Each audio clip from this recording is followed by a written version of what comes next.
7 अप्रैल को अमेरिका और ईरान के बीच सीज फायर हुआ तो दुनिया को लगा अब शायद जंग थम जाएगी, लेकिन सीज फायर के कुछ घंटों बाद ही इजराइल ने लेबनान के ऊपर एक बड़ा हमला कर दिया। ईरान ने अमेरिका के साथ कुछ शर्तें रखते हुए सीज फायर का ये समझौता किया और तभी इजराइल के प्रधानमंत्री ने साफ कह दिया ये शांति सिर्फ ईरान के लिए है, लेबनान में हमला जारी रहेगा क्योंकि लेबनान ईरान का हिस्सा नहीं है। और जिसके बाद इजराइल ने जारी किया ग्रेट इजराइल वाला ये न्यू मैप। चलिए जानते हैं यह पूरा मामला आज के इस वीडियो में। 7 अप्रैल 2026 मिडिल ईस्ट का टाइम रात 11 बजे अमेरिका और ईरान इन दोनों देशों ने अपनी कुछ शर्तों को रखते हुए दोनों देशों के बीच बढ़ते तनाव और युद्ध को देखते हुए 2 हफ्तों के लिए सीज फायर का ऐलान किया। और इस समझौते के बाद लोगों को लगा कि अब क्षेत्र में शांति आएगी, लेकिन वहीं दूसरी तरफ इजराइल ने साफ कहा कि यह सीज फायर लेबनान के लिए लागू नहीं होगा क्योंकि लेबनान ईरान का हिस्सा नहीं है, वहाँ पर हमले जारी रहेंगे। और इतना कहने के बाद 8 अप्रैल की सुबह 4 बजे सीज फायर के बस कुछ ही घंटों बाद इजराइल ने लेबनान के ऊपर मात्र 10 मिनट के अंदर बेरूत, दक्षिण लेबनान और बेक्का वैली 100 से ज्यादा ठिकानों पर हवाई हमला किया। रिपोर्ट्स के अनुसार 200 से भी ज्यादा लोग मारे जा चुके हैं और 1100 से भी ज्यादा लोग बुरी तरह घायल हो चुके हैं। इजराइल का दावा है कि ये हमले हिजबुल्लाह के कमांड सेंटर पर थे। हिजबुल्लाह के खिलाफ इजराइल के प्रधानमंत्री बेंजामिन नेतन्याहू ने कहा लेबनान में कोई सीज फायर नहीं है, यानी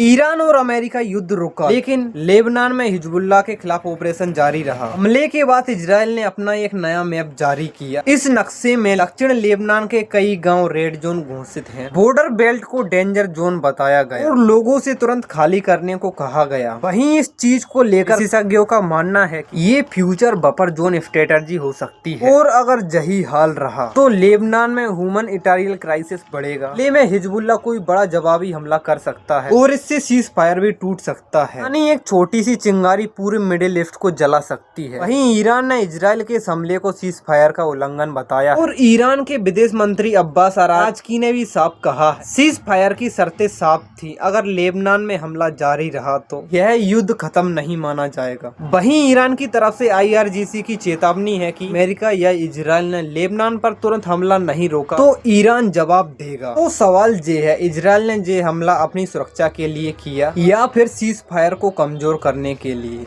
और आप क्या सोचते हो, क्या ये हमला सही था या फिर नई जंग की शुरुआत? नीचे कमेंट में अपनी राय जरूर बताएं और कम समय में ज्यादा जानकारी के लिए इस चैनल को जरूर सब्सक्राइब करें।